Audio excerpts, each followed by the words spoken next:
Hey, Star Wars fans and Rule the Galaxy fans. This is your host and man in the pilot seat tonight, Dave, DDoc. You might be surprised to hear my voice, but this is the second time I'm hosting an episode now. I was nervous the first time and it went well. This time I'm not nervous and maybe it won't go well. We'll see. But it's funny because we do have the same special guest as the last time I hosted. But first, I'm going to send it out to Alfie here and see how you're doing tonight because we got Alfie on board. What's going on, Alfie? Hey, good to be here. I know, we had you guys all ran into problems last night, kids and family and all that. So, of course, it was me tonight. So, I was in a rush to get here. I don't have much time, but, just wanted to catch base again and talk some Star Wars games. Of course, it's always good to talk the wars, as Brent says. And speaking of Star Wars games, we have our resident gaming expert. This is his third time on Rule of the Galaxy podcast, Jakejames Lugo. What's going on? I'm good. Thank you for having me on here again, guys. Appreciate you. Hope all is well. Hope you guys are doing good. And there's a lot to talk about. Things happened. Yes, there have been things since the last time you've been on. And it's funny because number one, it's something that we talked about when I had you on. We talked about Mhm. this Knights of the Old Republic remake. And Yep. then we had Drew Carpisian on. And it's funny because I don't know if you remember, Alfie, but I kind of asked him, like, hey, what do you know about the game? He's like, Right. I know some stuff, but I can't say anything about it. And literally, like, what was it, 2 days or one Yeah, day it was after real we had quick Drew? after. Yeah, 1 or 2 days after, you just see it in the news. The game is just delayed, canceled for the indefinite Indefinitely future. canceled. Indefinitely delayed. Yes. That's really, they're calling 2025 right now is when they think that thing might Wow. be. So pretty much what I'm going to do is I'll kick it to you, JJ, and tell us what you know about it, and then we'll kind of play off of that. Yeah, sure. So it's been weird because a lot of this came from a story that was first broken by Bloomberg, by Jason Schreier, who gets news, he gets scoops. He's the one guy in the games industry for years that knows people. I always say he's got ninjas because he's usually the first one to find out about stuff and break news. And when he reported it on Bloomberg, which is as legit as you could probably get when it comes to the media, or at least one of the outlets you could get to as like being legit, he came out and said like pretty much the entire project for Knights of the Old Republic remake came crashing down. It's been indefinitely delayed by Aspire and PlayStation, and I'm pretty sure also Lucasfilm Games or Lucasfilm in general. The main thing is that according to him and according to other sources and other things that have been popping up ever since his story went live, they did a vertical slice of the game, which is basically like a demo, a concept, and pretty much a work in progress of what the game is going to be or what it is at that moment. And it did not go well. It went very, very bad. Like literally like DEFCON 5, like the worst case scenario you could think of, to the point where not only PlayStation, but also Lucasfilm was pretty like upset with them overall. And they not only fired two of their directors, including the art director and I believe the gameplay director or something along those lines, but basically two directors, which is you lose one, that's bad news. You lose two, it's the sky is falling, basically, because that involves not only the way the game looks, but also how the game is going to feel when you play it. And they say it's indefinitely suspended or definitely put on hold until some people have predicted around 2025, 2026. But for all we know, this game could not be coming out. They could be giving it to a new team. They could be giving it to a new like group of people. Like Aspire's getting a shakeup over there. There was reports after that Bloomberg article went up that there's been some like back and forth over there between people. That's why those two individuals got fired. We don't know for the exact reason why. I'm pretty sure Jason will find that out at some point as well. But it's been pretty wild, and I, understandably, myself included, people have been upset because we wanted this. I mean, we talked about it, Dave. Like we wanted to play this game. We were excited about it. I was excited about it, but for whatever reason, things just haven't worked out. Yeah, I mean, Alfie, what do you think? Do you think we're going to get this game? Do you think it's going to happen? No, I don't think so. I don't think we ever will. Maybe a whole new project with a whole new team, something along those lines. But as far as this version of it, no, I think that's pretty much dead in the water. Yeah, it's funny because I think we're eventually going to get Knights of the Old Republic remake because we had an announcement trailer. There was talk and it came out. It was shown in the announcement trailer that PlayStation had some exclusivity with it. So they have some sort of say on like what's going on with this game. I think, and I've seen other people talk about this on social media and other podcasts and videos, that they think, and the general consensus is that that team is probably not going to be Aspire working on the game at some point. I have a feeling like it's either going to go to an entirely new studio, new development team, or they're going to really mix up Aspire and try to finish that game. But as of right now, after what just happened to them, it's not looking good. And is this our first project that's going outside of EA ever since they kind of don't have Mm, their no. As far as like games that are being made, because there's other Star Wars games that we talked about that are being made by other studios outside of EA, including Star Wars Eclipse, which is what is okay. it? Which is the guys who made Beyond Two Souls and Heavy Rain, Quantic Dream. I'm sorry. And there's also the Ubisoft game, which is still an open world game that we don't know anything about. And then there's also Respawn, but they're technically under EA, but it's Respawn is making those three games, including Jedi, what is it, Survivor, including that first person shooter and the RTS game. And then also Star Wars Hunters, which I think is really the first one, I think outside EA. I'm not sure if that's an EA published game because I think it's Zynga, if I'm not mistaken. And that's But delayed too, right? I think it also got delayed, but remember, they had like a demo or some sort of beta that was on mobile some time ago, but it's not on the Switch version yet, which that's a whole other conversation. Like it's just weird. So we have dysfunction in Star Wars games. It's bad because it feels like the movie announcements and everything are slowly seeping into the games now. Like Yeah. this is coming, it's going to happen, and then it's just like, oh, it's Well, there's delayed only one 5 years. game that feels like they got their stuff together, and that's Jedi Survivor. Because, and I could say that because I know someone who's working on that game now, and it seems like they've been hard at work doing things. So at least they're getting something done, to get people excited about Star Wars to play it. Yeah, and it's funny too because I was pretty excited once like I heard other gaming companies were going to have their chance to take their crack with Star Wars games because I was kind of like, EA's done some stuff and blah blah blah, and it's like at the same time Battlefront 2 they kept adding that content into it where They when that changed game that first game big yeah, when time. that game first started I was kind of like, man, this is like pay for play. Everyone was pissed about it. And Mhm. then they were just like, yeah, guys, like we understand, and they just started throwing all these characters in it, new maps. Yeah, but I they heard they messed wanted up. They messed up yeah. big time because at one point they just stopped. They could have kept that going, not only with some of the obviously the movies, because remember they did that content based on Last Jedi and Rise of Skywalker, but they stopped at one point, and they could have been going with Mando stuff. They could have been going with Book of Boba Fett stuff, Ahsoka stuff, any of these other things that we've had with the different series. Like they left a lot of money on the table, and I think that was a real big mistake by EA, big Oh, time. I agree. yeah.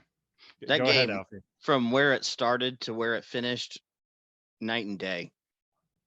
The And community fixed that game. Basically, exactly. the mods, like the mods are insane for that game. That should spark EA, in all honesty, to go back to that and start making new official content. But I don't know the behind the scenes logistics with that company. Nobody seems like they know. You gonna say something, Alfie? There. If something popped into my head from the last time we were on the show, but I'll wait because it's off topic. Okay. Yeah, but like it's funny because you look at games like Fortnite, games like Modern Warfare. It's like I still play those games, and it's because they will add stuff in. And I mean, honestly, there's still tons of people on the EA servers playing Battlefront too. Like people play it all the time. I log in there and get my ass kicked still when I go to play Hero Battle because dudes are just on another level. Like I have You know what Darth that game Maul leveled needs? up. You know what that What does game it need? needs, in all honesty, is why those other two games are so successful. That game needs to go free to play, straight up. I think that free to play, a lot of people don't like it because it comes with a lot of other like things related to it that are Mhm. worrisome and understandably so. But the big thing is that the reason why Fortnite, the reason why Call of Duty at Warzone survives is because everybody could play it. So if you own a console or have a platform like a PC or a mobile device, you could get that game and play it, so you're on there. That's the point. This is why they make so much ad revenue with like different promotions and advertisements and everything else, because there's so many people. There's such a big install base with that. With Star Wars, I feel like there's an element of like premium to it. So you want people to pay and buy into it. So of course, but then you still have games like Galaxy of Heroes, and then you obviously have Star Wars Hunters, which is going to be, I think, also free to play if I'm not mistaken too, because it's also on mobile. But I felt like that would have been a game that would have been perfect for that. And then you have all this new content, so you could buy into it if you want. Again, money on the table. Yeah, I agree. I mean, can you imagine playing as Ahsoka or Mando in that game, man? People It'd have be made mods incredible. for it, they look good for what they are. I mean, they're based off the architecture of characters already in there. So Mando's like Boba Fett, and I believe Ahsoka is like I'm trying to remember either like Maul or somebody else, but like there's a basis there for it, but they look cool and they play Yeah. cool. Yeah, they look really good. Yeah, I would kill to play that, but yeah, it is what it is. I mean, it's another thing where it's just, something we wish with Star Wars, I guess. Mhm. But yeah, so here's my question or prediction. Do you think they are going to move forward with Knights of the Old Republic remake, or do you think they might just say, screw it, we're going to make KOTOR 3? No, That's like that something won't I've happen. thought. That won't No? happen. No, they're definitely going to move forward with KOTOR remake before they even consider doing like a part 3 and stuff. I think KOTOR 1 and 2 have been re-released. KOTOR 2's re-release was a disaster. That game has just been completely broken on a Nintendo Switch. Like for a long time, you couldn't even complete it, and it was like a whole hubbubaloo. The main thing is though is that they announced KOTOR remake. It was on the PlayStation State of Play. Like you don't just do that and not commit to something. I mean, we've had instances where games have been announced and shown and they don't come out for one reason or another.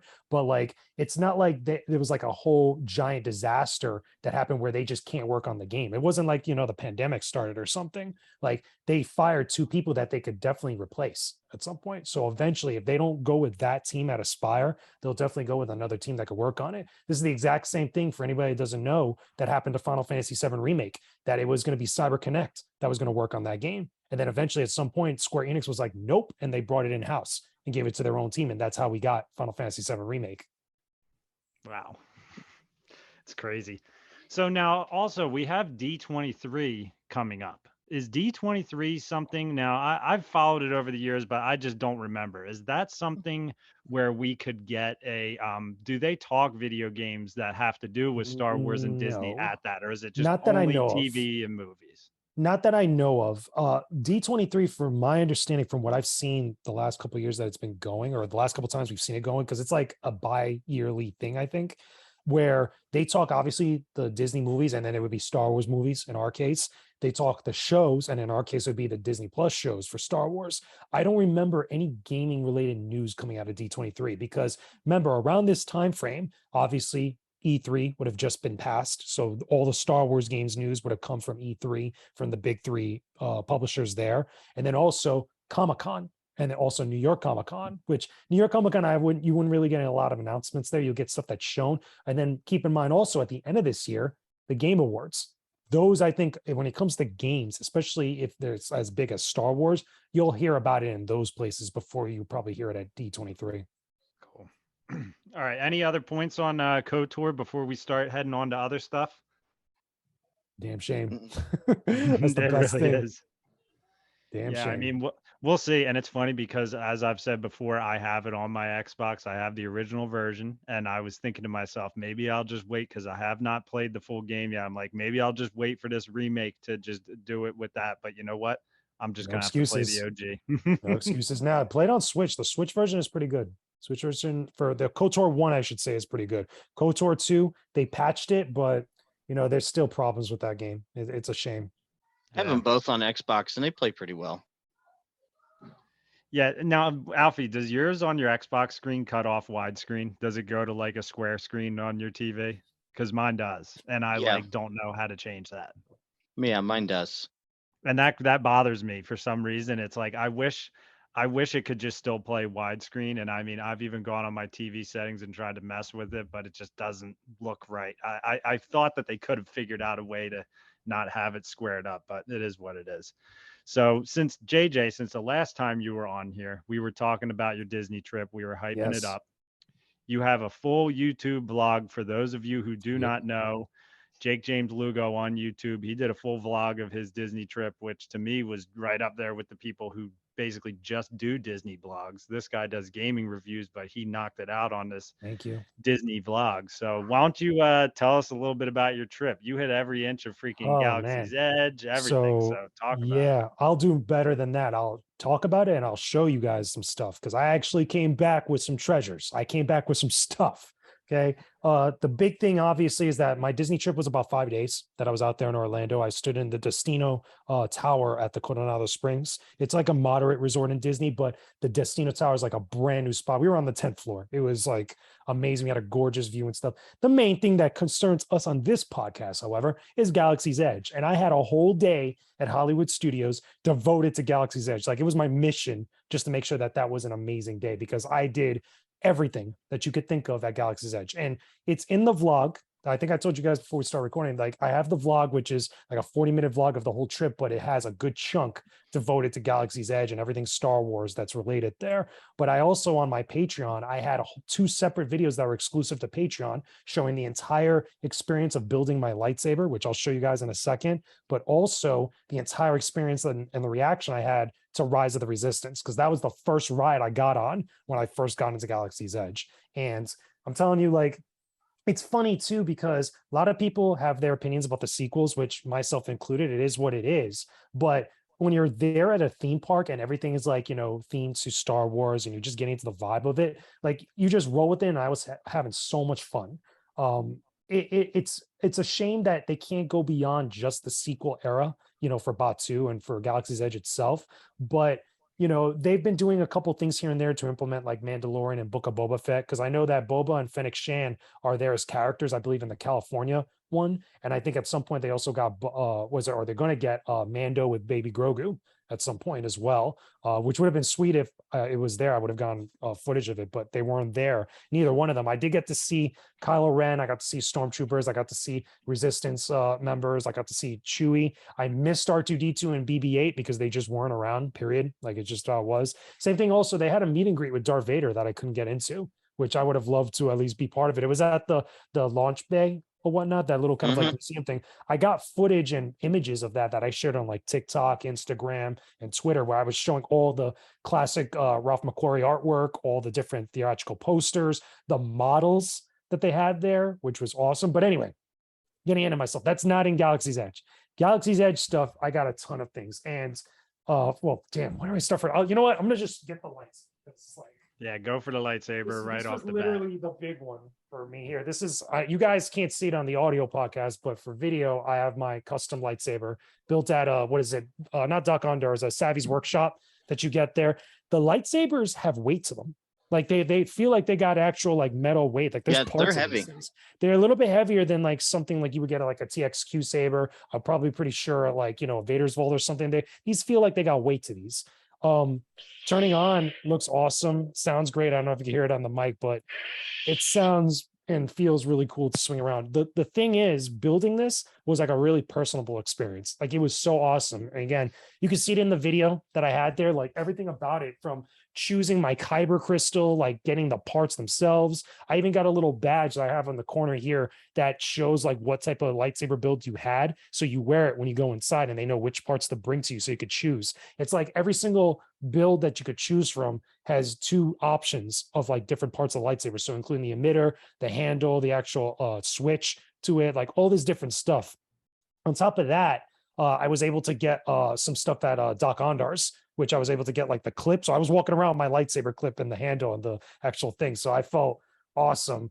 And of course, obviously, I'll show you in a second, but the droid from the Droid Depot, I built my own droid. I built an R2 unit. It's called, let me show you. I call it R2D7. It's a red and black R2 unit, which is pretty cool. And very nice.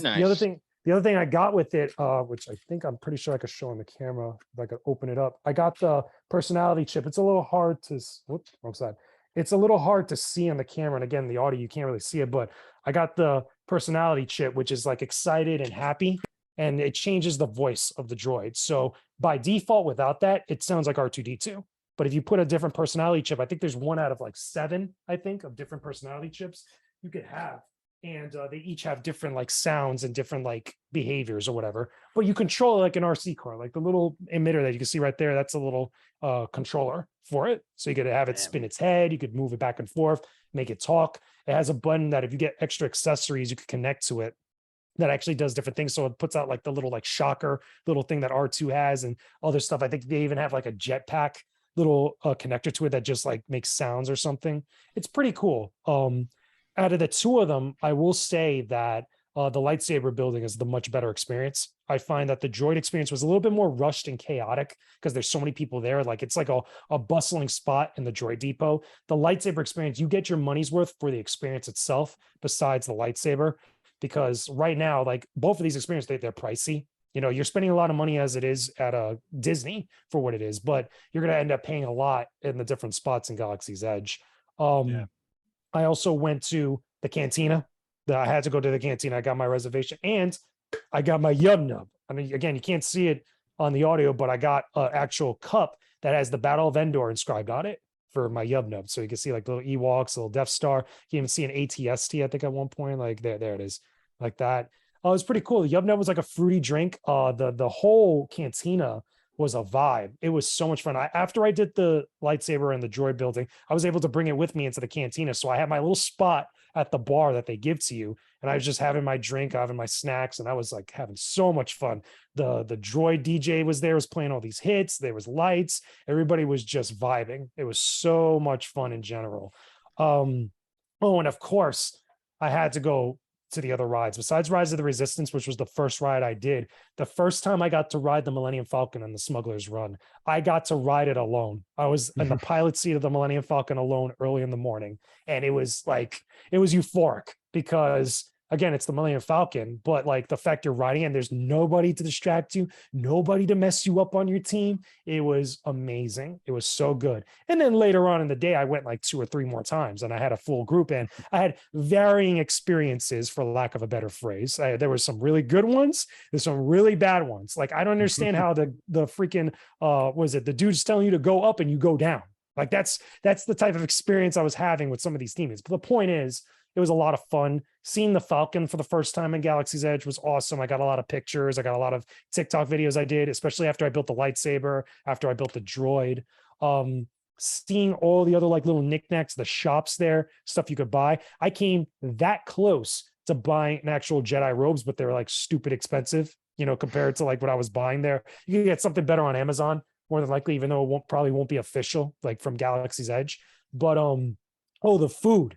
The food was oh my God. Again, the drinks between the Yub Nub in the morning after I rode Rise of the Resistance, I went to this little, I think it's not Docking Bay 75. It's the one with the big turbine from the pod racer roasting the meat. I forgot what it's called. It's got another name. I went there and I had breakfast. I got a parfait and a drink called a Taconata Sunset.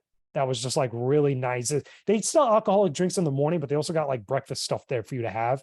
Later in the day, or at least later in the trip, I should say, I went to Docking Bay 75 or Docking Bay 7, which is the restaurant there, the little like food spot. Got the Ronso Rat, tried that because everybody kept recommending it to me. And then I got a couple other drinks there that were like really amazing, including another Taconata Sunset. I got a Gold Squadron brew, which is like a giant pint of beer that's Gold Squadron themed. What else did I get? Oh, I got the thermal detonator Coca-Cola, because the funny thing with that is that they have these little spots, little like vendors that have R5 unit droids on there that are moving around and actually like turning their heads and stuff. So when you go buy a drink from them, they actually like talk to you and stuff. And if you have your droid too, I found out later that if you have your droid built from the droid depot and you're like walking around with it in the backpack, it actually could interact with your droid, which is pretty cool. It's pretty fun. Like there's a lot there. That was so cool. I got checked and pretty much pulled over by the First Order stormtroopers, which was a whole nother what to do. Like it was so much fun. Like Galaxy's Edge was great. Yeah. And seeing those First Order stormtroopers uniforms in person, man, they look sick. Let me tell you, the outfits for these people that were working there at Galaxy's Edge, they are very detailed. Like they have Aurebesh on the different crew members that were on the Falcon, that were doing the ride for Rise of the Resistance. Even the vendors that were selling food, they had like all these outfits that were really detailed. They had their names in Aurebesh. They had all these different things. They even talked to you like in character, or at least they try to speak to you in character, where they, instead of saying hello or good morning, they say bright suns is like their greeting to you. And it's a whole little thing that they do. I mean, this was right before they did the Magic Man Plus. So obviously I couldn't do the Bounty Hunter thing. Otherwise I would have did that too. that came out recently. It was like literally like right before they launched it, but it was a dope experience overall. And then to complement that, I went to Star Tours, which is right outside Galaxy's Edge. I rode that Yep. 3 times and I got every single era that you could get with it, which The was OG. I got for the first time I went, I got the original trilogy, which the ride starts with Darth Vader grabbing your ship, which was great. I was like, oh, this is what we're doing right now. Okay, like that was cool. Second time I went, I got prequel era, so we had the pod racing scene in Tatooine, and I believe, yeah, we also went to Coruscant, which was cool. And then the third time was a sequel trilogy where we went to Crate, and I believe we also went to Octu, if I'm not mistaken. Like there was a bunch of different stuff, but it was fun, man. Yeah.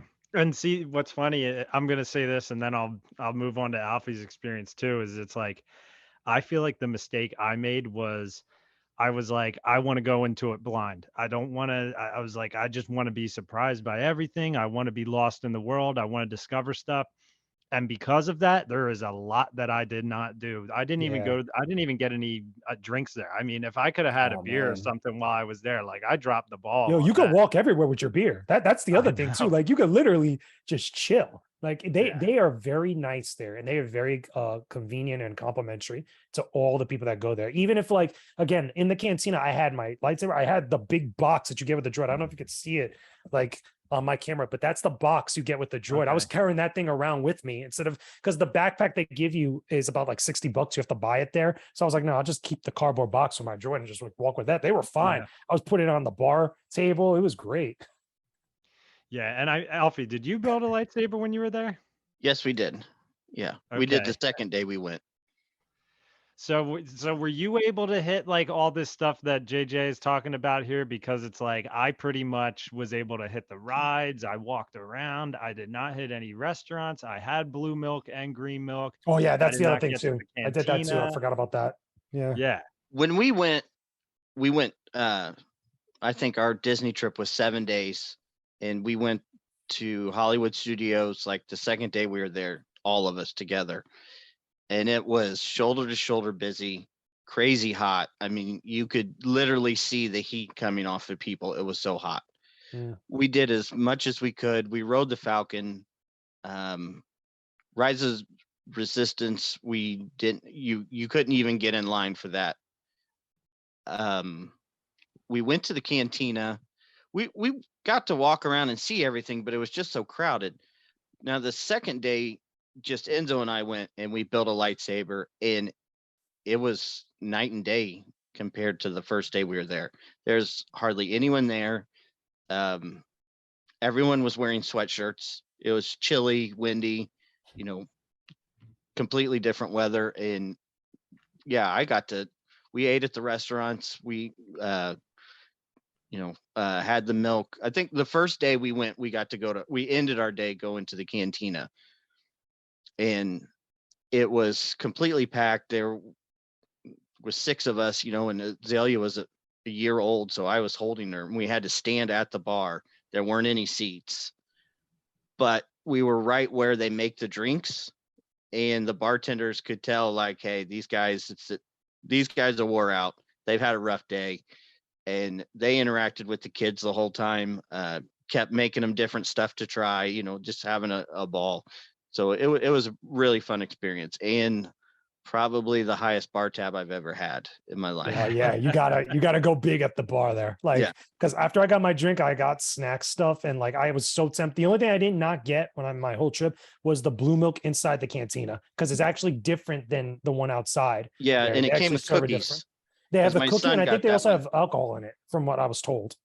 I didn't get it, so I don't know. I didn't try it. Yeah, there must be 2 different versions, because my son got the blue milk inside and my daughter got it outside, just so Okay. because I wanted the Bantha cup in the I Oh don't know yeah. what the heck do you call that walrus thing with the green milk? The pork.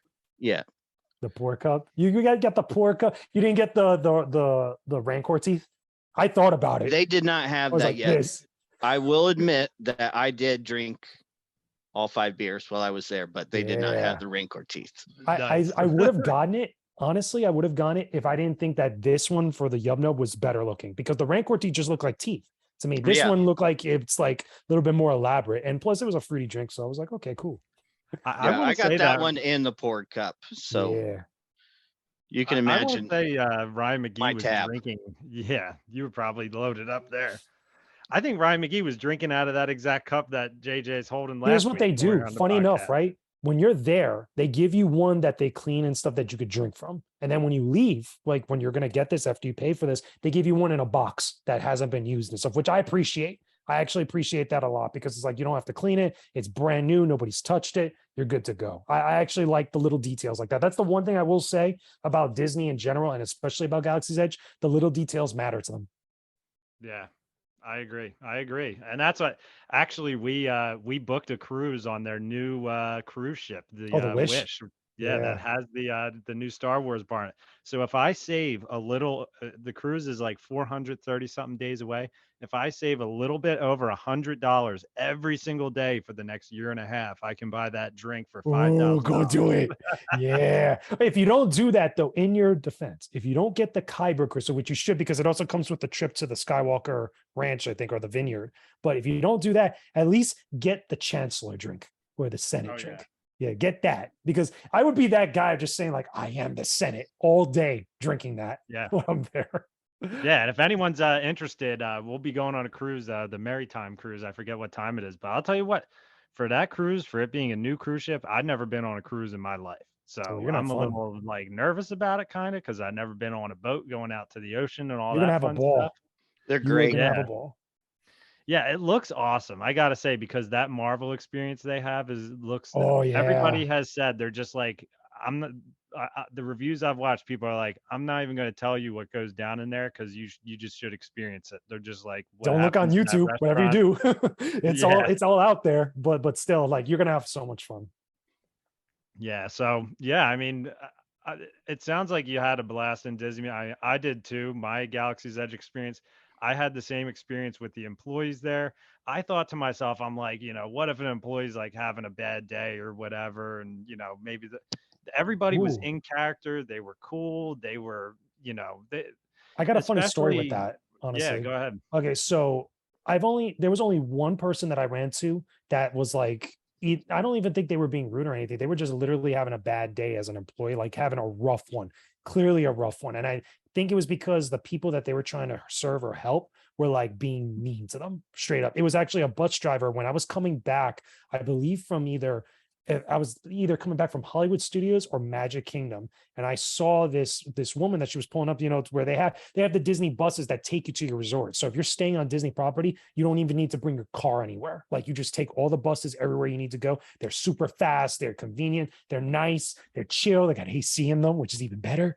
But like the main thing is that I saw this woman and she looked like either something was spilled on her or some like thing that made her vomit or something. But she was clearly having a bad day and she had like a breakdown in the bus. I remember they had to pull that bus out so they bring another bus in to take everybody to their resort. But that was like the only time that I saw anything wrong with any of the employees. The employees, I'll tell you right now, because I went with my family and we brought my grandmother with us, and they were like really like helping her out with all the different stuff. They were very convenient, like courtesy, like all this stuff was like fantastic. Even the restaurants in all of Disney, including Galaxy's Edge, because there's not really a restaurant in Galaxy's Edge other than maybe Docking Bay 7, but that's not like a sit down restaurant like in other parts of Disney.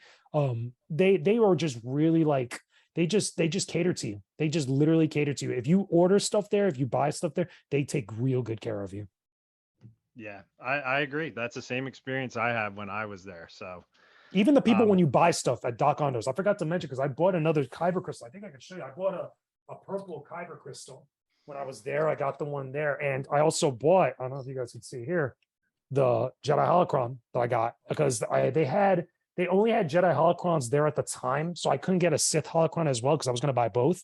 But I ended up getting the Jedi holocron and an extra Kyber crystal that was purple.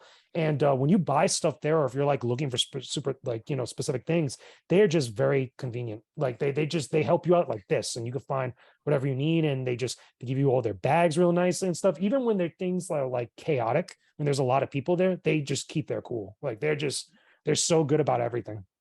yep, I agree. Did I you will tell ride you the guys, go ahead. for if you go back, because I was really shocked to find this, where the Indiana Jones experience is at. there's a little like cheeseburger place like tucked way back in the corner. They have Django Fett cups. Oh, word. Nice. Yeah. Really? It makes no sense why they're there. That's super random. Like, Yeah. But yeah, just something to look out for, because I was so happy to find it because it completed my collection for the day of all the cups. I know in Hollywood Studios, and I'm pretty sure in some of the other parks, they also have BB-8 cups or R2 cups that were either for drinks or for popcorn. I remember seeing that with people walking around with them. Yeah, Like, we it got was the pretty funny. BB-8 cups. Yeah. I think there was BB-8 and maybe a TIE fighter when we were there. It was like super random. Yeah. So I was like, oh, look at this. Oh, the other thing too, Doc Ondar's looking at the legacy lightsabers that they have in that glass casing there. That was cool. They even had a mural, which I think was depicting stuff from Clone Wars or Rebels that I saw that was on the wall there when you first walk in. That type of stuff when you're in there, like looking at those different things, is very sick. Like it looked pretty cool. And the animatronic for Doc Ondar himself was pretty cool. Yeah. Yeah. I mean, I had a great experience going there. I mean, the whole point of it, yeah, the whole point is to just get lost in that world. And I mean, as you said, I have my critiques of sequel trilogy, but you know, they do a good job of you know, getting you lost in that world there. I mean, I would tell anybody, if anyone asks like, is it worth it to go? I say it absolutely is worth it to go. Now, one other thing I should say too, park. I just remembered, I did see the spot where people come from the Galactic Star Cruiser, like the actual Star Wars hotel. So that was the only spot that obviously I couldn't go into, but there's like a giant bay door that you could clearly see that people could walk in and out of. And people, one thing I didn't notice when I was building my lightsaber, there were some people that were in the Galactic Star Cruiser doing the stuff with me there. They cater even more to those people that are at the Star Cruiser. They actually have dialogue and story stuff with them that they talk about. Because the guy, when I was building my lightsaber that was next to me, the person that was doing like the whole hosting thing, or the one that was like talking to Yoda and stuff, she actually talks with them about some of the stuff that was going on in the Star Cruiser related to their storyline or whatever their mission was, which I thought was neat. Because like, even though I don't know if I would go to the Galactic Star Cruiser, because I still think it's way overpriced, but like if you're doing stuff like that and you're going to Galaxy's Edge, it's nice that they add a little something extra for those people, because I feel like that should at least be included. Did you guys notice what they did with the Lego special with the Star Cruiser? Yeah, I saw that. Don't think we missed that. We saw that. All right, guys, I got to head out. It was good talking with you. Any other final points you want to make, Alfie? I really want to talk the Lego game with you, so you're going to have to be on one more time. Okay, yeah. Definitely, we definitely will, because there's a lot to talk about that game. I did a review on it too. If you haven't seen it, definitely watch it. But like that game is dope. Okay, so now we really need to talk, because I didn't. He doesn't like the Lego game. No. I played it 2 days and put it away. I haven't played it since. Oh. It just didn't feel right to me. We were gonna have to have a whole episode just talking about this Lego game. Can I ask, Alfie, was it maybe the camera angles possibly, or the shooting in it that you didn't like? That one didn't really bother me too much, but to me it felt like half of a game. I hated the startup menu. I really, really disliked that there's no cantina to pick the levels from. You know, like how in the other games you start and you can pick where you go. You have to start the game. First, you have to wait for the start screen to load. Then you have to wait for your game to load. Then if you want to play a different level, you have to wait for that level to load. So now you've waited all this time, and before, you know, you just ran around the cantina. I mean, I've gone through, I don't know how many nieces and nephews, cousins, and now my son, my daughter, my youngest daughter playing the complete saga Star Wars Lego game. And all those young kids learn how to play the game just and being content just running around the cantina, learning how to play it. And now in a lot of the levels, I couldn't tell, like, are you supposed to come back later in the game and play them? Or a lot of the areas and the planets you go to, even the episodes, like the missions for the episode stuff, you definitely have to come back to. There's a lot of stuff. But I also really disliked the whole menu. I thought the menu was way too big, and I know I'm probably old, and anybody hears me say it's going to say, "Oh, you boomer" or whatever. But to me, it was just really just too much, too many screens, too many choices. I couldn't really figure out how to change characters very easily. All the other Lego games seem to kind of fill everything out for you. You pick one character, and then here we'll fill out the rest. And I don't know. I think that's a valid criticism. I think that's a It valid just thing seemed to look way at. too far away because, and again, let me back up here. I was buying this game to play with my daughter because she loves Star Wars. She's 3 years old, about the time when all the the kids that, like I was mentioning, in the family started playing this game, and it just seemed way too complicated. The open areas were way too open. We couldn't really figure out what we were supposed to do. Are you supposed to do this now, or do you just follow the arrow and run through this whole map to get to the next one? I think that's a valid concern. That's something, believe it or not, I haven't seen a lot of people talk about that from that perspective, like especially with kids when they were discussing this game. Because again, it's a whole nother conversation we have to do a whole nother episode Right. on. But like that's something that also speaks to how Lego Star Wars and even Lego games in general have changed over years. You see, I felt that way about the Force Awakens game because my son was kind of at the tail end of Lego games when that game came out, and we played it a little bit, and I was like, man, where's the menu at? Where's the, like, how do you decide where to go? To me, it was, you've built this legacy of games that were all kind of the same on how you start the game, and when you drastically change that, it just really sticks out to me. Yeah, Alfie, I was actually going to say it's so funny. I laughed when you said that because right now my little guy, I'm letting him pick up the Xbox controller a little bit. He's 5.5 years old. I'm like, all right, I'll let you mess around. He did buy a game for $60. I got to figure out my parental controls on that. Right. but he did upgrade my Call of Duty a little while ago, so I was fine with it. But he's playing the complete trilogy, the one that is only the prequels and the original trilogy. Right. And that one is complete saga. Yeah, the complete saga. And that one, I know that someone had said it before. That technically brought a whole generation into Star Wars because kids might have not even known what it is. And that's kind of level my little guy's at right now. He'll watch Star Wars. He's so interested in that complete saga game. And when I try to put him on the new one, gets confused by the aiming of the blaster, kind of doesn't know where to go sometimes. So it's like I have the original, the complete saga one. I have Indiana Jones for Lego, and I have the Batman one. And he's able to mess around with that. He's able to figure out where he's going with it, kind of. I can see where that is. But me also being like a graphics nerd, the new one like sets me off on graphics because I do love to see the realism they've added into it. So I understand where you're coming from, especially from a point of being wanting to be able to enjoy it with your kids. I definitely can see that. It's a valid point that, again, a lot of other reviews and other places that have talked about this game haven't looked at or haven't thought about, because again, they're not coming from that position. They're coming from people that are just playing it, or people that are just going to buy it and play it like that. Because remember, Lego games have been traditionally games aimed at kids or aimed at families, so that's definitely something to think about. Yeah, so I mean, I honestly, the way I look at it is he's still gonna keep playing Complete Saga, probably. He's still gonna keep playing that old game. It's been like 20 years we've been playing that game. Yeah, that game just does not go away. It's great because it's so easy to play, and it's a fun game. But I got to run, guys. Thank you so much. All right, Alfie. Take it easy, Alfie. All right, you too. We'll catch you.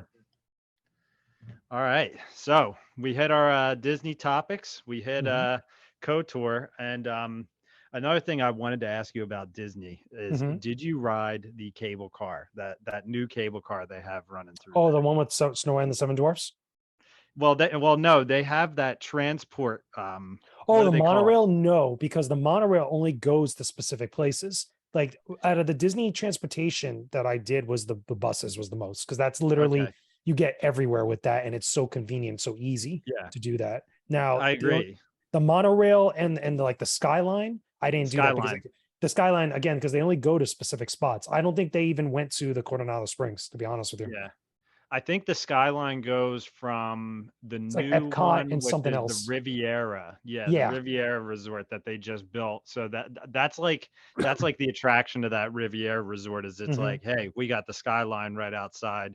Then I think it goes to Hollywood Studios, and then I think it goes to the Boardwalk area of And Epcot Epcot. And I also, think because I that's remember it. somebody telling me that when I was there, like those specific things, the monorail and the skyline. But the thing is that because the resorts are all over the place, it makes sense that not everything's going to go everywhere. Because I Hmm. think there you could even take like a ferry or a boat from like one park to a certain resort or between parks and stuff, which is Yep. cool, which is awesome when you really think about it. If anything, to be honest with you, they should have a thing that takes you to Galaxy's Edge in some fashion that's not the Galactic Star Cruiser. That'd be pretty sweet, but Yeah. one step at a time. It's like there was even talk recently, like when I got back, I saw different people talking about how they're going to add countries to Epcot, the World Showcase. Like there's spaces Wow. where they can add more countries. When I was there for the Food and Wine Festival. So they had like little vendors that were other countries themed to it. So you had like Hmm. Africa, or at least some spot in like Africa. Then they also had Spain and like these little carts, which was right next to Mexico, right next to Germany or Norway. Like it was awesome. Like, Yeah. and for the record,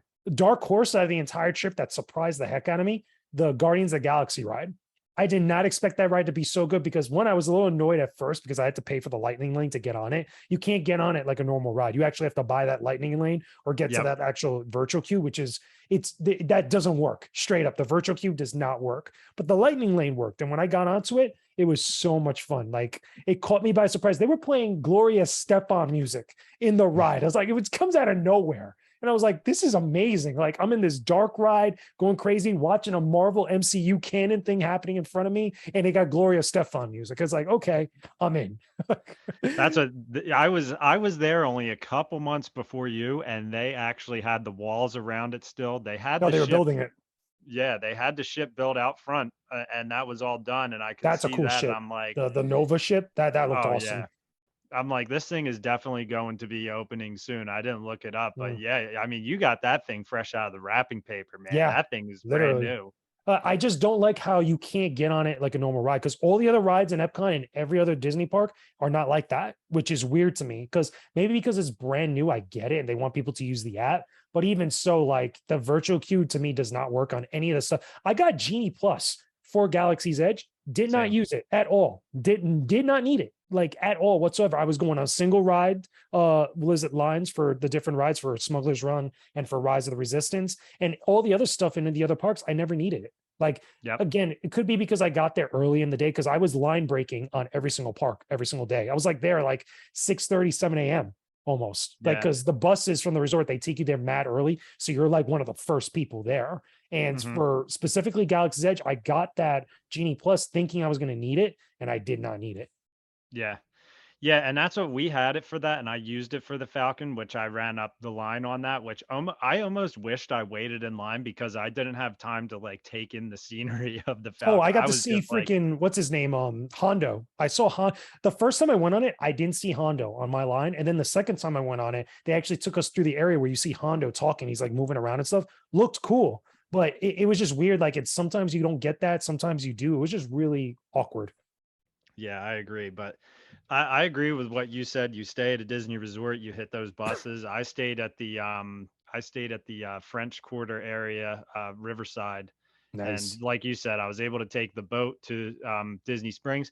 Hey, I saw in your video too in Disney Yeah. Springs, you were playing some kind of Oh virtual yeah, the reality VR Star game, Wars the game. Tales from Galaxy's Edge. That I played that was very short, and I got a little swag, but it wasn't Star Wars themed swag. It was the Oculus swag, it was the Okay. Oculus themed swag that they gave me. It was like a hat or something, and it was a quick thing that was just VR. Where I think you could even play it off of Steam with the Oculus Rift like that.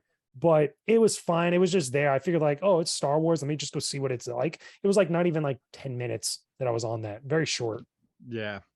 Yeah, I that wish I looked pretty got cool. I video didn't. of the game itself, like actual direct feed. I couldn't do it because I had my GoPro on me and I was just like using that to get off screen footage. And the attendant didn't even look at the screen enough. Funny enough, they were looking at me being a fool with the VR headset, but it was what it was. I will say though, I did go to the outpost that was there, the Star Wars outpost that they have at Disney Springs. It's Yep. cool where they have a lot of stuff there, but nothing like how it is in Galaxy's Edge. Yeah, I agree. I was on the hunt for some Star Wars Black Series figures when I was there, and they had a cool Han Solo one. They had some cool stuff, but it's like I walked away empty-handed from a lot of places because I was looking at that one thing to just jump out at me, unless it was a Yeah, lightsaber. Like I was ready to drop some coin on a lightsaber. I didn't make the reservations to make my own. I wanted to get in to look at the I thought legacy about it. sabers.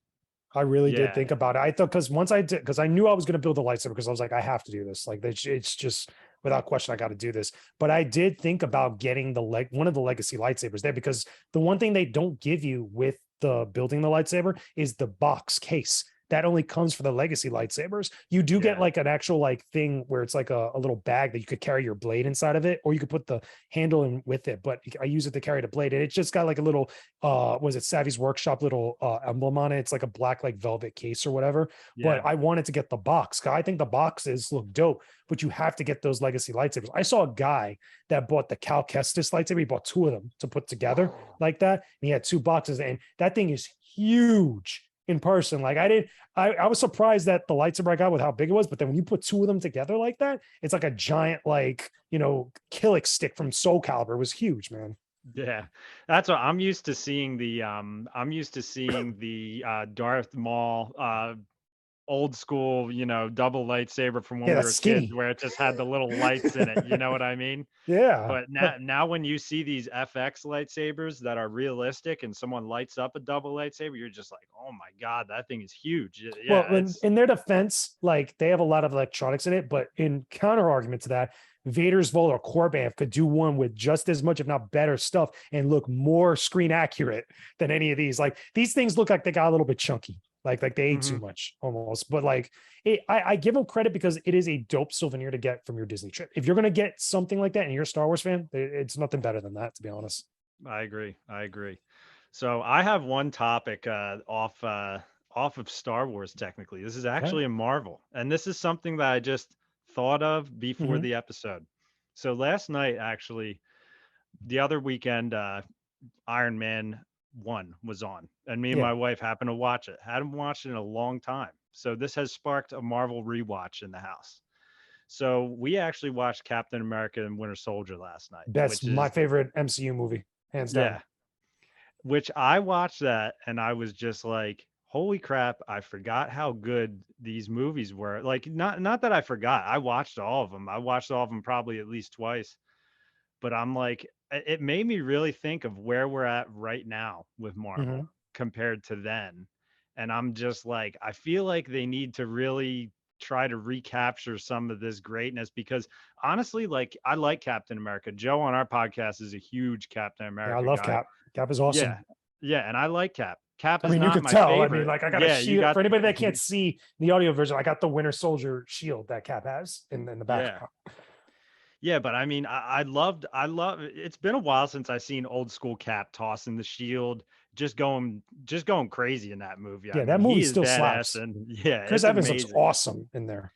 So yeah, and I couldn't help but to watch like the special effects, the storytelling and everything. And I'm just like, man, I feel like Marvel is not as great as this was. Obviously you have your OG legend characters and they're going to be coming out with a lot of new stuff. Like, I mean, even if you wanted to, I know that you know about some of that timeline that they've released. They've got a lot of stuff coming out, Oh but I yeah. mean, I don't know. I couldn't help but to think like, man, I mean, there's a lot of Marvel shows coming out and everything, but like these movies aren't hitting me like this does. You know what it is? Because really phase four has been really like a cool down phase slash really awkward and weird phase because it's the aftermath of what happened with Endgame, pretty much. I mean, Hmm. really Endgame and Spider-Man No Way Home, really, because Spider-Man No Way Home is like the epilogue of that. The thing is that and behind the scenes, if you watch a lot of like different movie news like channels or read some of the news and stuff that gets posted up at like Hollywood Reporter, etc. Kevin Feige hasn't had a lot of hand on most of the stuff in phase four. And could be the reason being is because phase five, from what that timeline showed, is really stacked. And we're getting into phase six after that, which is going to lead into Secret Wars eventually at the end. I feel like maybe that's where a lot more of his attention is going to. But he also, between the shakeup with Disney that's been going on for a long time, is a little bit more hands off because of whatever's going on behind the scenes with that, the logistics of that. I think that it's bled out into the way that some of these stories are told, because let's be honest, I mean, a lot of these Marvel shows have been hit or miss for a lot of people. And I've watched all of them. I've been excited about every single one as they were coming out, but I have been disappointed. I was hyped for not Captain Marvel, Miss Marvel. I actually liked the first few episodes of Miss Marvel, but the ending, or at least by the time they get to the ending, I was disappointed in it. And the same thing also happens with Falcon and Winter Soldier. I think the action in Falcon and Winter Soldier is pretty cool, but like the story for a lot of people, and myself included, is kind of meh. I felt like maybe Sam Wilson maybe deserved a little bit better for some of the story that he's getting, but he's getting another movie in his defense. Same thing with Loki. Loki, granted, that's when they first started getting into the multiverse stuff, and even WandaVision starts getting a little bit into the multiverse stuff, but it's still a little bit weird in this awkward phase of films. And then the films themselves, like when you look at Black Widow, really, like it really wasn't all that great. Like, and people wanted that film for a long time. They wanted a solo Black Widow movie, but with all the changes they made and how that story went, it just was not good. The best ones out of this phase were Spider-Man Spider-Man No Way Home, and what is it? Thor Love and Thunder. Yeah. That was the only two like big band. And you can even say Doctor Strange and the Multiverse of Madness. So 3 films out of the entire phase that people really like love for the most part, with their criticisms. I feel like a lot of that good stuff that we want is probably going to start to happen more as we start to get more clarification of what's going on with the MCU. Now that we're getting into Kang the Conqueror, because remember, we're going to get Ant-Man and the Wasp, Quantumania, which is going to show Kang the Conqueror in some form. Yeah. So hopefully we actually figure out like, okay, what are we doing here? What's going to lead us into Secret Wars? And we're going to get a Fantastic Four movie at the start of phase 6, which has been a long time coming. We're getting other shows too. We're getting Daredevil. We're getting She-Hulk is right around the corner. But like the big deal with that is that Charlie Cox is coming back as Daredevil. That's a big freaking deal. And Vincent D'Onofrio on top of that, like, playing the Kingpin. So I feel like the good stuff is coming, once they start getting their engines like warmed up and stuff. I think things are going to go back to the way they were. Yeah. Exciting. That's what it is it's like, I think it's funny because you saw, like, if you relate it to like a car, you saw something that was just running in full blast, and then they kind of put it in idle a little bit, and it's like there's still stuff happening and you want to get excited about. Like me personally, I enjoyed the Moon Knight show. I wanted to like it. I wanted to like it so bad. And it's just like, again, I'm not a big Moon Knight fan, and I haven't read all the comic stuff, but like it's an MCU show, so I'm going to watch it. And I was hoping to like it a lot, but it just didn't resonate with me. Yeah. And here's my thing with it too, is it's like, I loved his costume. And it's like, there was times where you would see it and it was real costume, but it's like, then they would CGI it sometimes where it just didn't look that great. Sometimes you're just you didn't see him enough. That was my biggest complaint. Like you didn't see him a lot in that show. Yeah. And like there was, I want to say one of the only times you saw his actual suit was maybe when he fought those guys in that kind of ring area where when they're in Egypt. Yes, exactly. And he was wearing the real suit, on screen, and it looked sick. And then it's like, it's almost like my complaints I got into on the final battle with Black Panther, where they used too much CGI on it. I thought it looked like a video game sometimes. I mean, then again, here I am talking about Marvel and like, where is it going? But that Black Panther trailer was like sick. The new one for Wakanda Forever. Oh yeah. I mean, that's a lot of that. That's going to end phase 4. There's a lot of stuff going into that movie. And I feel like, I think a lot of people at first glance are probably not going to be as objective about that film when it comes out, because remember, they're going to do a lot. They got a lot to do, because you have to deal with the death of Chadwick Boseman, which is a huge deal. You got to find out who's going to be the next Black Panther. You have Namor coming in, which is another big deal, and a possible thing that might relate to Doctor Doom, because that's the rumor right now, that why things are going down between Wakanda and not technically Atlantis. They changed the name of the city that Namor comes from, so they has more Aztec and Mexican, heritage culture like involved with that. So there's a lot going on, and then that's going to set up whatever it is for phase 5.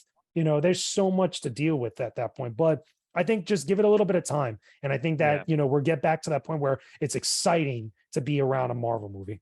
Yeah, I agree. And that's what I'm looking for. Is it's like I was watching that like, man, this is incredible. But yeah, I do think it'll get back there. I just got to deal with this little bit of a lull in the action, I guess, and think about the good times for a little bit. But I know we're going to get there.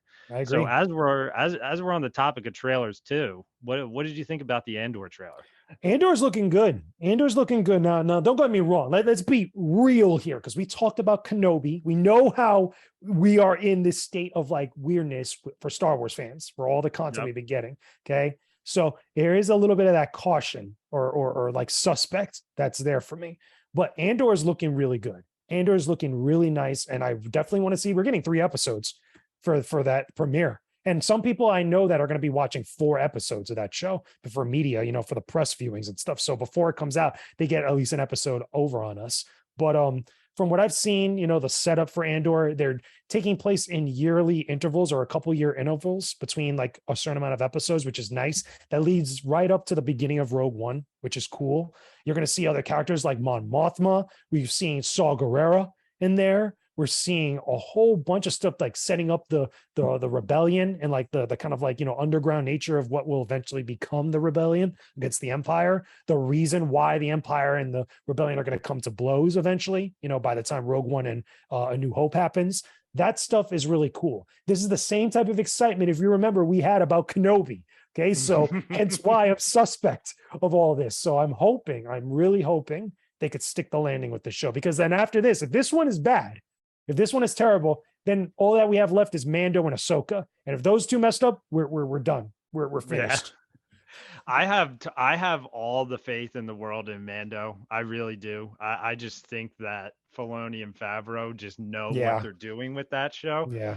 I gotta say, from seeing the Andor trailer and being a big Rogue One fan, I'm diving in without even feeling the water on this. I think it's going to be good. I really do.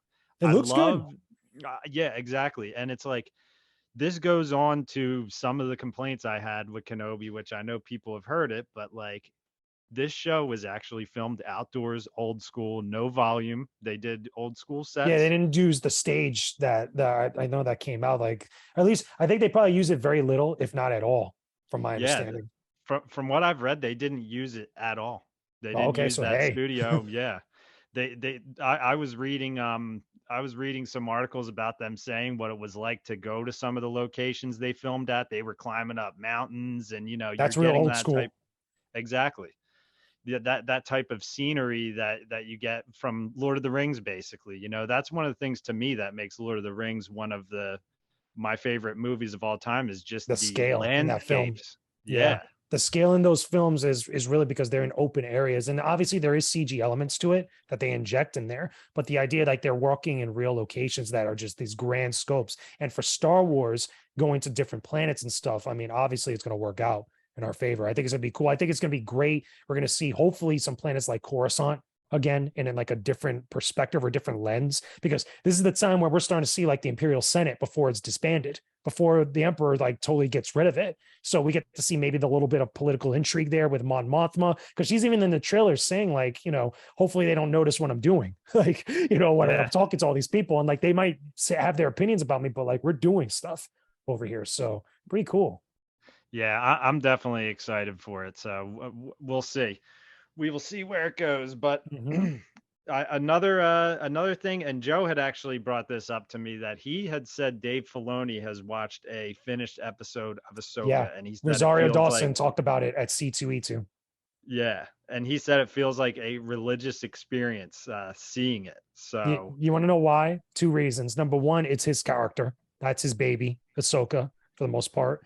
And 2, I'm willing to put money down on it that we're going to get a scene with Ahsoka and maybe Force Ghost Anakin or some flashback, because freaking Hayden Christensen has done something for this show. I can feel it. I know it. And I know some people have talked about it, but I feel like he's done something. And what makes sense, either not a flashback, Force Ghost Hayden Christensen. I'm in. Yeah. I'm totally in. Yeah, and maybe that's why they didn't give us long hair Anakin in the Kenobi show, because they're going to give it to us in this Ahsoka show. Yeah. I would be cool if it's a flashback, even if it's not Force Ghost Anakin like that, because again, I don't know how they would explain that, with between Ahsoka's like connection to the Force and how like that would work out as Anakin being a Force Ghost. But I think they could get around it. But if it's a flashback and we get to see like Clone Wars Anakin and Ahsoka together somehow, like if they de-age Rosario Dawson or something, I'm totally down with it. Like I think that will make freaking Dave Filoni cry. Like shed a tear. Like the little newt meme, it would be like Dave Filoni just watching it. It's just like a little tear coming down. Exactly. And that's why Filoni has that connection to the fans, where like I don't want to say that the writers of Kenobi didn't have, but like almost Well, like I I just think it's feel fair like to say that, honestly, yeah, because that's Dave Filoni. That's George Lucas's number two. Like I think I yeah, saw Star Wars Theory talking about it on one of his shows where he said, like, yeah, that's like second to Dave Filoni. So he would know like a lot of more stuff about Star Wars and like how Star Wars is made and what it's supposed to be compared to a lot of other people. yeah. So he knows how hard those scenes would hit for fans because he's just as much of a fan as he's just He as much, if co-wrote the not Luke even Skywalker more. episode for Mando, I think it Yeah. was. So yeah, like he knows what he's doing. Yeah, and that episode, I just remember watching that and just sitting on my couch, just being like, "What am I witnessing right now?" Like that was just Like mind nothing blowing. existed but just this for this like Yeah, 10 minutes. I'm just focused on this. yeah, yeah. That episode hit on a perfect day for me too because I actually had to take off from work that day because one of my kids were sick. They were up in bed, they were watching TV, they were fine. I'm just like, well, new episode of Book of Boba Fett came out today. Let me throw this on and see how it is. And then it was that episode, and I'm Yeah. just like, yo, are you kidding me? That It was literally great. stopped the internet for a minute. Yeah. Yeah, that was morning coffee and me just with my jaw dropped, just like, oh Yep. my God. So yeah, I have a lot of hope for Ahsoka. I have a lot of hope for Andor. I feel like the Empire and Andor is going to feel very much like the Lannisters in Game of Thrones, kind of. I feel like Yeah. they're going to make the Empire pretty dark and brutal in this show. I And it think makes that sense. It makes sense for the vibe they're going to, or at least they're going for. Because remember, the whole thing with Cassian Andor is like he's seen a very ugly side to the whole galactic civil war. And it would make sense even to see, like, because you got characters like Saw Gerrera in there, and maybe we'll get to see like something that he does of why the people like Mon Mothma don't like working with him, that he's so extreme. Maybe he does something that he convinces Cassian Andor to do or gets Cassian involved in some way, but besides that other guy that showed up in the trailer, that he's the doctor in Thor, that he's working in the Imperial Senate and stuff, and he's trying yes. to work with Mon Mothma and stuff. Maybe something goes down that like leads up to why we see Saw Gerrera the way we do in Rogue One. Like that would make Mhm. sense to me. But it'd be even cooler because we're getting to see all these other Imperial officers and Imperial senators more than likely. What if we also see other characters like Krennic? Because remember, Krennic's running around doing things at this time, and maybe also Moff Tarkin. Grand Moff Mhm. Tarkin might also be a possibility. Because if we got the Emperor in Kenobi for like that brief amount of time, what's to stop them from putting Tarkin in here? Because Tarkin would definitely be a relevant thing within this time frame. And Krennic was such a memorable character from that movie. I mean, I Yeah. thought he was excellent. So, I mean, these actors, they're not that far out from Rogue One filming, it's not like out of the realm of possible. It's not like some of these other shows where some of our actors are now 30 years older than, Oh yeah, where no, they were at they're on the not super timeline. old. Like they did totally do. And again, with Tarkin, it's CG obviously, but with Yeah. Krennic, I could totally see Krennic just like showing up for a minute.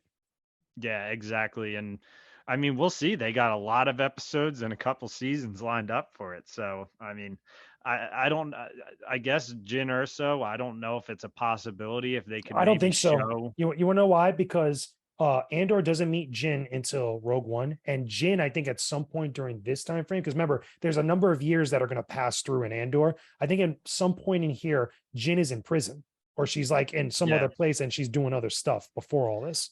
That's why I did read that like there's a possibility you could maybe see younger Jyn Erso because she was Saw with oh Gerrera. my god Saw Gerrera for a little bit, and there's a possibility you could see where the two of them split up, maybe like No, we see maybe that in that Rogue lines One. up. We see that in Rogue One already, Yeah, technically. yeah, you're right. So Because I remember, don't know. he leaves her in that like little like shelter or whatever. He leaves her completely, and then she gets Yeah, discovered later on, and then goes and does her own thing. So it would make more sense because this is about like 5-6 years, I think, maybe a little bit more from Rogue One. So even around this time, she's somewhere else doing something. Because again, she can't meet up with Cassian Andor before Rogue One exactly. at this point. Yeah, who knows? They might pull a Leia on us and throw young Jyn Erso, like just like kind of out there doing like a little bit totally different I don't actress know. or I don't know if I whoever. would want that though. Like, No, I certain wouldn't either. just ran like I would be totally fine if they don't meet. Like we don't see Jin at all, but like we do Yeah, see maybe like even then, like because Leia would be around this time, or maybe what is it, Leia's father, Bail Organa. I would yeah. totally see him there. Because remember, Alderaan is not destroyed yet at this point. It's still before Hmm. A New Hope. So I could totally see that being a thing. Yeah. There's, I mean, timeline wise, there's technically a lot of places that they could go with cameos. And it's funny because watching the trailer for this show and everything, really the only thing I thought is I wonder if they're going to show him meet, K2SO, or if he reprograms him or whatever. Yeah, Like, when does he meet K2SO? Because doesn't he meet him way before Rogue One? yeah. So there, Yeah. there was, I did see a still in the trailer, and when they're all wearing those white suits, and it actually shows them like running down a hallway or whatever. It looks like there is a conveyor belt with K2 parts on it. So Okay. that is something that would be interesting to see if, Makes sense. because to me these shows always have an early curveball that you're not ready for. Leia was the curveball in Kenobi.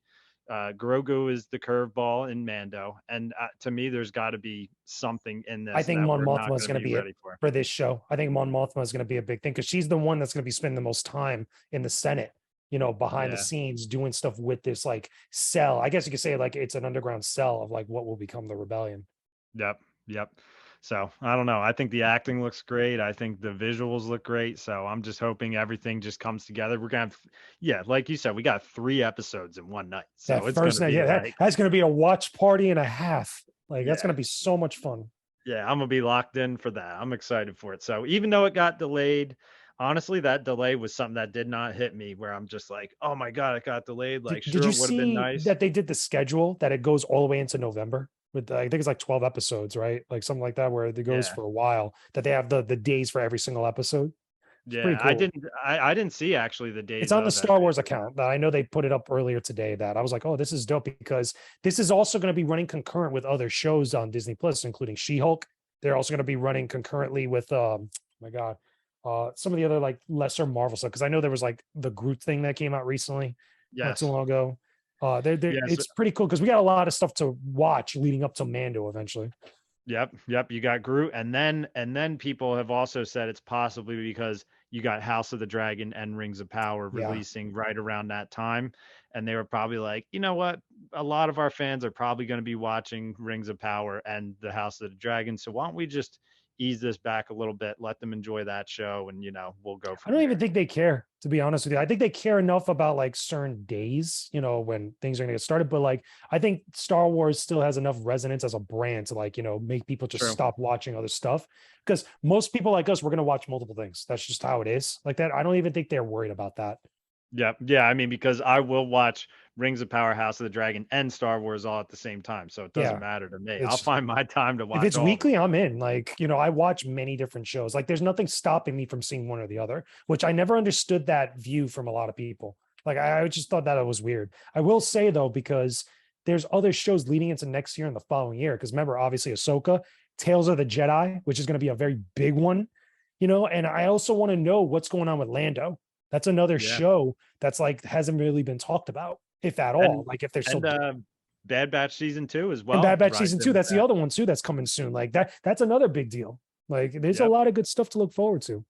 Yeah, so it's a good time to be a Star Wars fan. I mean, I have my Kenobi critiques. I'm not on board the Kenobi was perfect hype train. I know that people are, but I'm not on it. I enjoyed it. There was parts that really hit me emotional when it should have.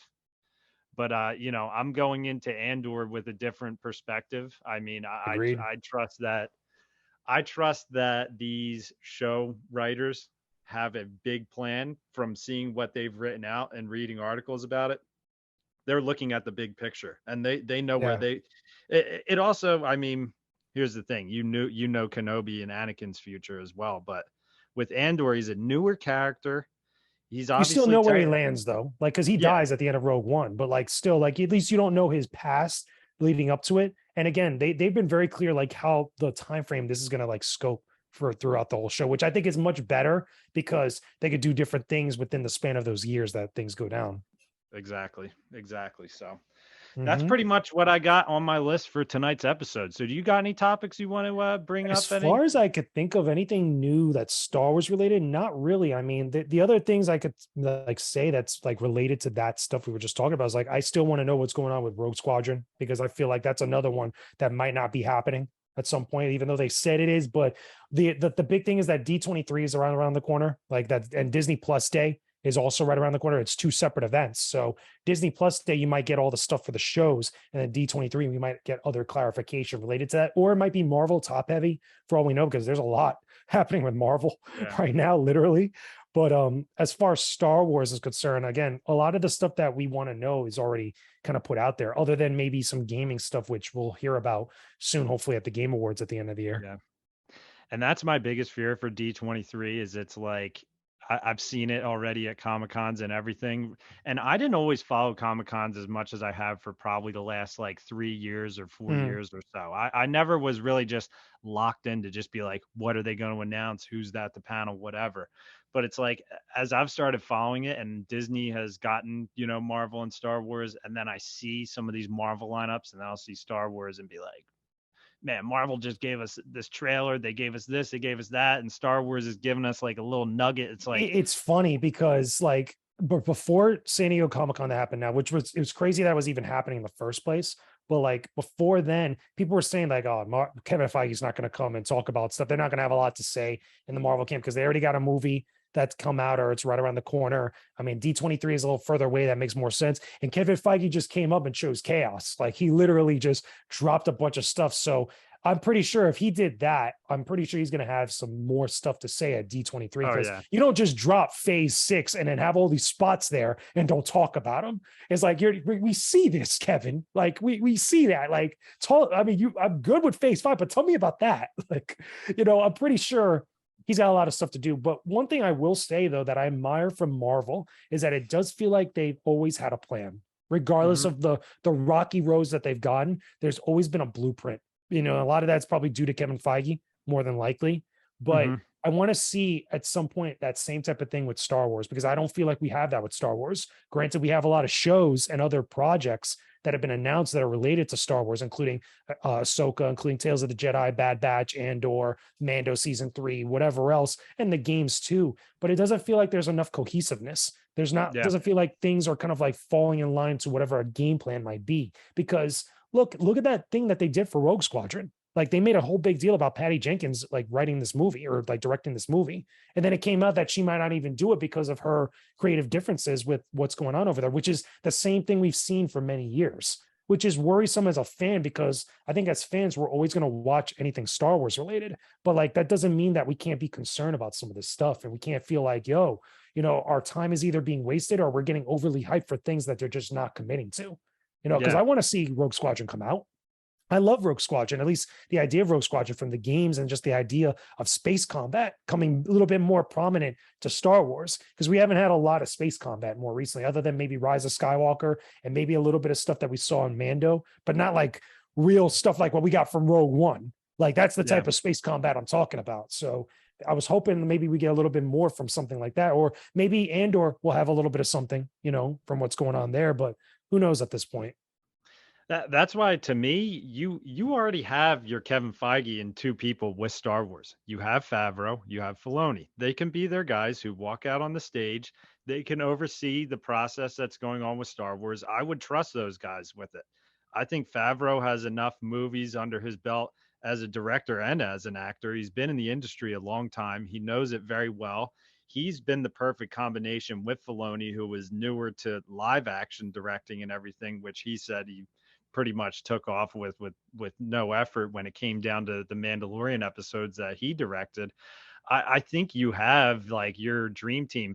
Even if you just said like the group of Mandalorian directors, like there's a lot of directors for that show that have done excellent jobs that I really just don't have many complaints about. So it's like when you have those guys in control and then they bring a group into a room, they've proven to be able to create some amazing stuff. What the funny thing is? You got to get Lucasfilm to be convinced of that then. Like, or at least, the response to some of the stuff out there. And it's just a sad thing because, Kevin Feige technically is the guy at Marvel. That's the guy who helped build the MCU, or pretty much did it with a lot of his productions or producer savvy like that. I don't think a lot of people could say that about Kathleen Kennedy. I don't think a lot of people could say that even about many other people. And I think they might trust and respect and really want Dave Filoni and Jon Favreau to do this stuff. But as a company, the people that are over there that are in charge, literally, which is probably Kathleen Kennedy, has to be the ones to kind of like see stuff like that. Because with Kevin Feige at Disney and Marvel like that, he had Alan Horn, that was his man.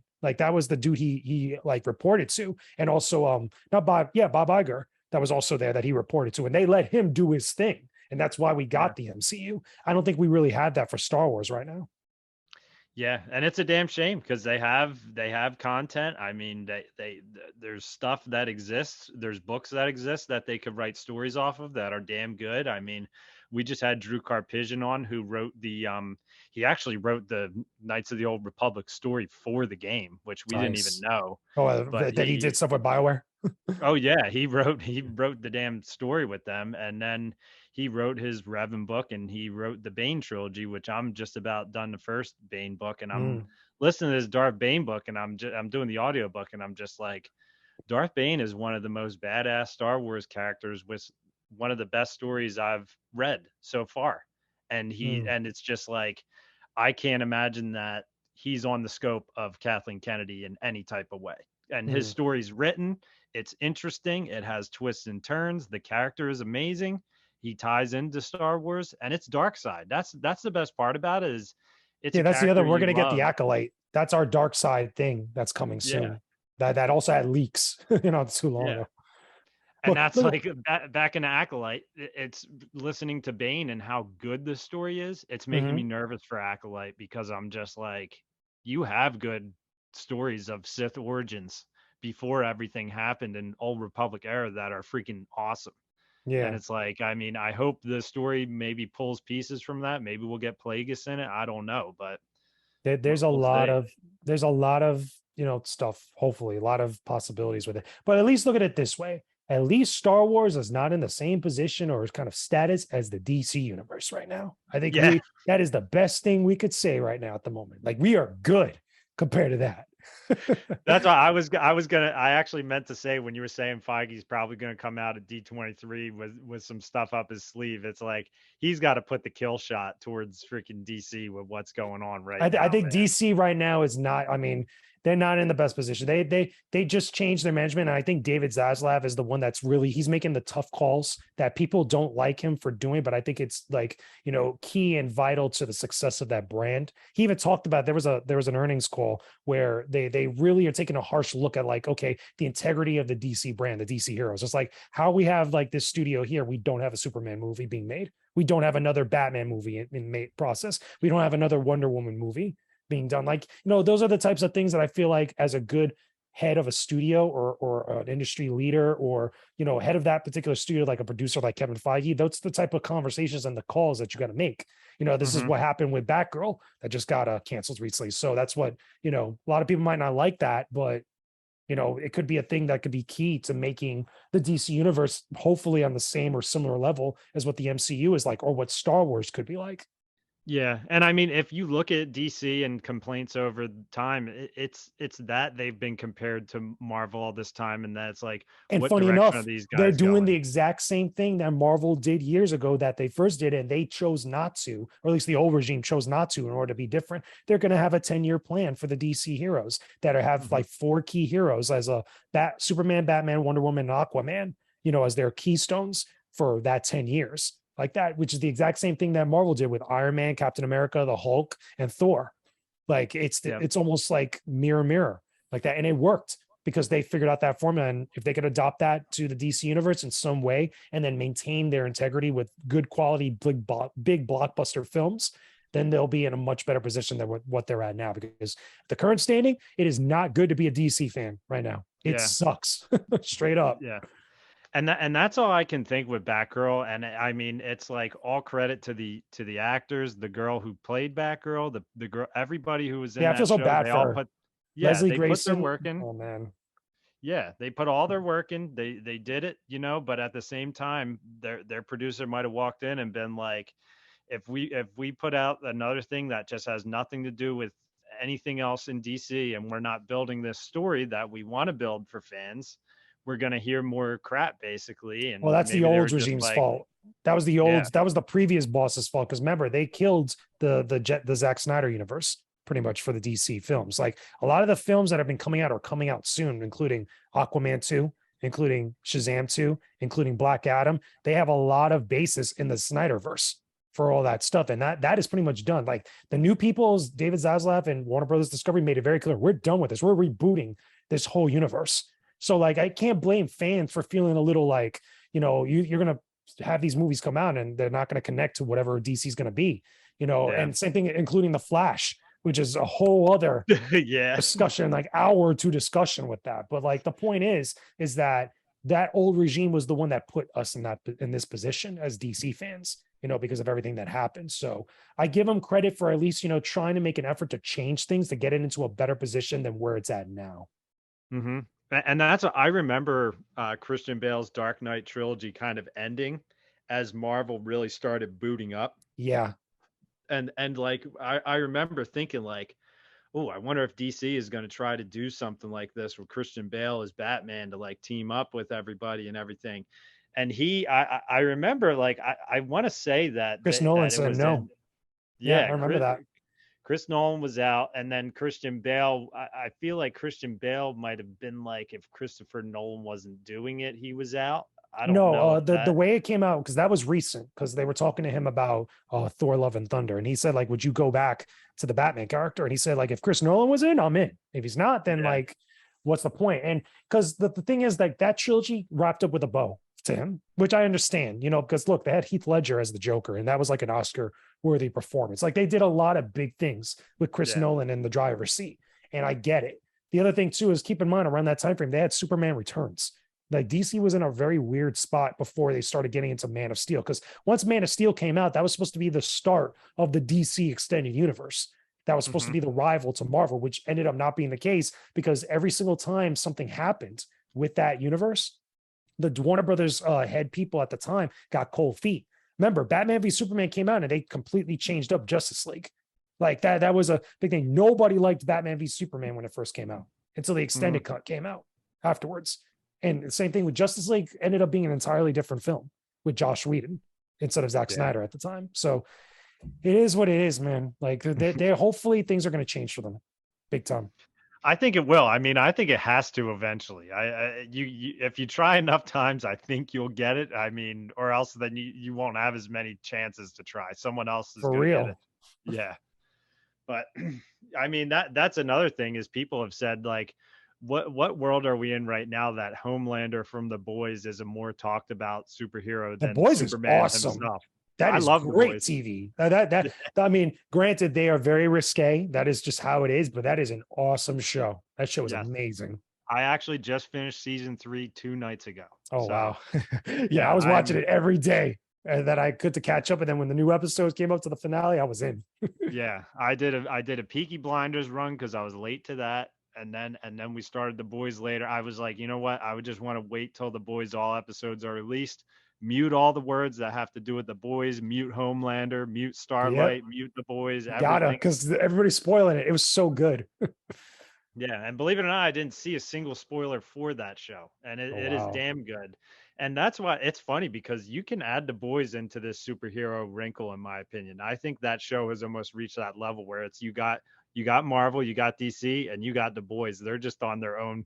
I mean, they're in a different world, as you said.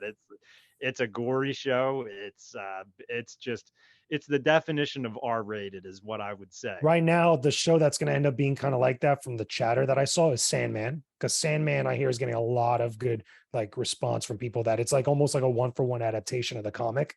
But like, outside of like the big two, which is Marvel and DC, you have a lot of those other like side like companies or side projects that are just great because that same audience is going to watch those shows, like The Boys. Absolutely. Some people would say even the CW universe, but that's coming to an end. Like I think that one has already ran out of steam a long time ago. It's the same problem with DC with the Snyderverse, but there's still plenty of other things to watch, which is thank God, for fans of superhero and action stuff. Yeah, I agree. I mean, it's a lot of good stuff. We're getting a lot of good content. I mean, I know I like to critique things. It's fun to critique things, whatever. I mean, I know people might get upset if you say you don't like something as much as they do, but that's what we're here for. It is what it is. It's opinions. It's opinions. Exactly. We have the same thing with Kenobi. Like people are allowed to have different opinions. People are allowed to like and dislike certain aspects or be critical. things. Yes. That was the Yeah. same conversation we had last time I was here. I was like, look, like, people could feel however they want to feel about Kenobi. Like, it's just that if you don't like the show, if you don't like aspects of the show, that doesn't make you a bad person. And same thing with anything that you watch, period. Yeah, I totally agree. I mean, there's things you can love, things you can dislike, and I think the problem is that if you dislike something that someone likes, they take it as a personal attack against them. I think they take it way too personally because it's just like, hey, it's just my opinion. If you love it, that's fine by me. I mean, there's people who love the sequel trilogy, and if they love it, and if that is their Star Wars to them and that connects them to the Star Wars universe, I give you all of that. There's stuff I like about it too, and I can connect with you to that. We can connect on things we agree with. We don't have to get mad at each other for the things we disagree with. Yeah, But I think that's part of it. I don't think it's the full thing. I think that sometimes, especially with the discourse on social media, there's other things that get like thrown into it. A lot of it, especially with content creators, sometimes it could be a little bit like weird, with people looking for clout, people looking for attention, or trying to be viewed a certain way. I think that's a lot of that gets thrown into the mix because of social media. But I think also it just really comes down to that people just need to have better discourse. That people yeah, just need to know how to be accepting of other people's opinions. Not everybody has a bigoted opinion when they dislike something, but also, you could have conversations with the other side. You could have yep, conversations with people that like or dislike the things that you like or dislike. And they yeah. just that's a personal thing that people got to work on. Yeah, and it's funny because too, it's like at that time, Soups was catching crap for stuff he said about Yeah, Kenobi. I'm still upset about the way that guy got treated. He got treated Yeah, recently. I saw that about some of his opinions about Marvel stuff. That was not cool. Like yeah, there's just some people that are just saying things just for the sake of saying things. And content creators, that's the thing that I don't understand. Like again, I'm not as big as some of these other people out there, but like, show some class. Like don't just say yeah. something about someone and then not think like it's going to make that other person be seen a certain way. That's not cool. Exactly. And what I want to say too, and it's like shout out to Soups. I'm sure he's not going to hear this, but it's like he never really skipped a beat with what he was doing on his stuff, no matter all the nonsense people were talking about him and everything. I follow him on TikTok, I Me follow him too. on Twitter. It's like he just keeps doing his thing and Yeah, posting he his ignored them, reviews. and he Yeah, should. He should just ignore them. I said the same thing about Star Wars Theory. Like when all those people said all those things about those guys, like a lot of them, with the exception of Theory, because he talked about it on his podcast, but Soups didn't really talk about it. He did probably responded once on a TikTok, which he was right. I mean, nobody wants to admit it, but he was kind of right in the way that he felt. Even though the show ended up being a little bit better for some people because of the way that it came to its conclusion.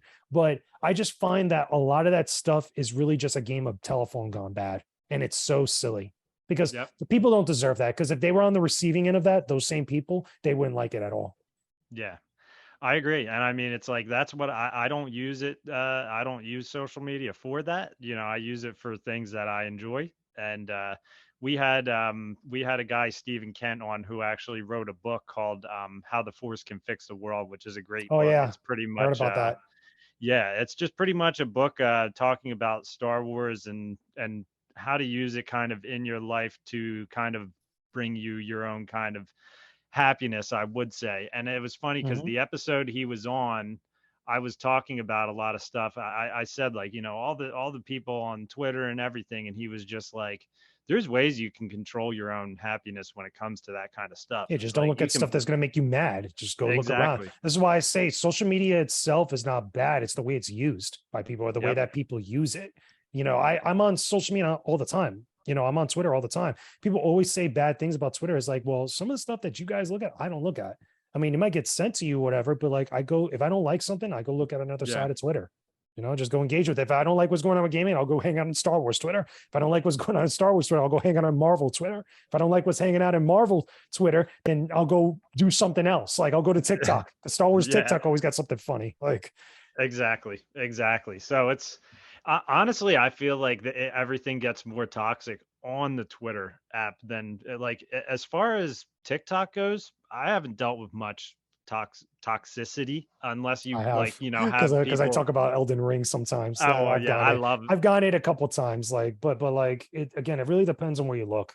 I don't think Yeah. people should go looking for problems. That I think is a big part of it as well. Yeah. And that's the thing is it's like I stumble across problems.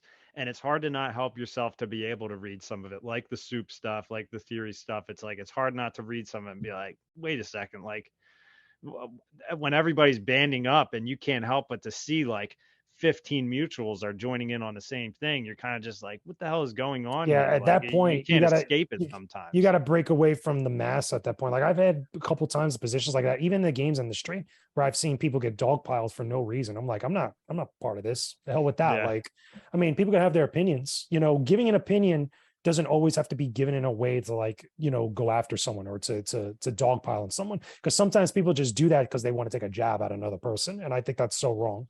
Like yeah, you have a discussion, again, show some class, show some like courtesy, you know, be a better exactly. person than that. And that's what I've grown my totally off topic, my plumbing TikTok, that's grown a decent amount of followers, and there's been some battles in my comments. And there's times you want to answer people and you're just like, nope, I'll just let everybody else battle it out here. They're already fighting amongst themselves. There you I'll go. just sit here Engagement. and There you go. watch. Yeah, exactly. So all right. Well, I think we pretty much hit a lot of points tonight, man. Hmm. We hit Star Wars, we hit Disney World, we hit Marvel, we hit DC, we hit the boys. We hit a lot of topics tonight. I'm See, happy with listeners, all you're of them. getting a lot of stuff, more bang for your buck. Not even a buck, Exactly. your time. There you go. Exactly. So, uh, JJ, I didn't tell everybody in the beginning of the episode, but tell them what you do. I know listeners of our podcast have already heard it, but for everyone who has not, tell everybody what you do, where to find you, what you do. There you go. Sure. Yeah. I'm everywhere, literally. You guys could find my content on YouTube at youtube.com/gamers with gains channel, or just search Jake James Lugo in the search bar. You'll find all my weekly reviews of games, highly edited, highly produced videos on video games, let's plays, all types of stuff, podcast shows. It's a lot of content on there. You could also find me also on Patreon, patreon.com/Jake James Lugo. I put early access to those videos on there, which I even put up just today. I got my brand new video review on the game X Mutants for the Sega Genesis that went up today on Patreon. So people over there, if you join at the dollar level or higher, you're going to be able to watch it early before YouTube. On top of that, with that dollar, you get a ton of exclusive content, including exclusive videos, exclusive podcasts, exclusive other types of content. Like there's a whole bunch on there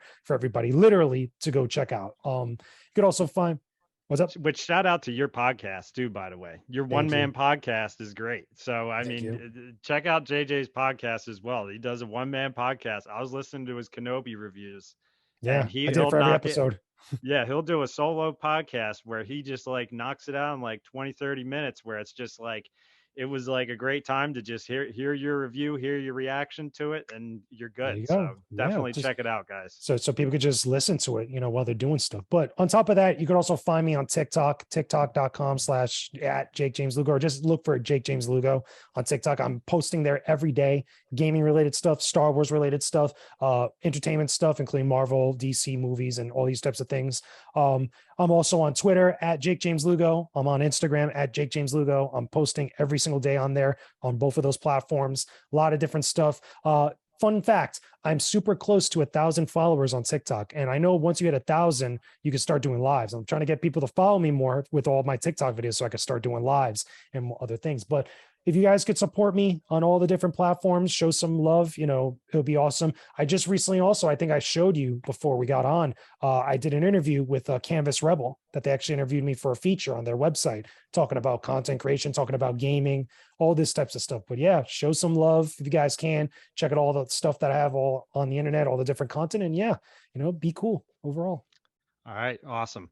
And yeah, I mean, this will obviously not be the last time we have you on the podcast. This is number 3, the trio. We hit it. Yeah. We'll see. Maybe like a month or two from now, you know, we'll maybe have some gaming news come down the pike. We'll have you back on. We'll do our little, you know, bi-monthly gaming update with Jake Cool. James Lugo. I mean, it's fun. We enjoy having you on, Jake. Thank Especially I you. do. I'm a fan of Jake's content, so I enjoy talking to him on Thank here. you. So. Appreciate it. All right, guys. So until the next time, this is Dave from Rule the Galaxy podcast. I appreciate you guys listening. Until the next time, may the force be with you. Later.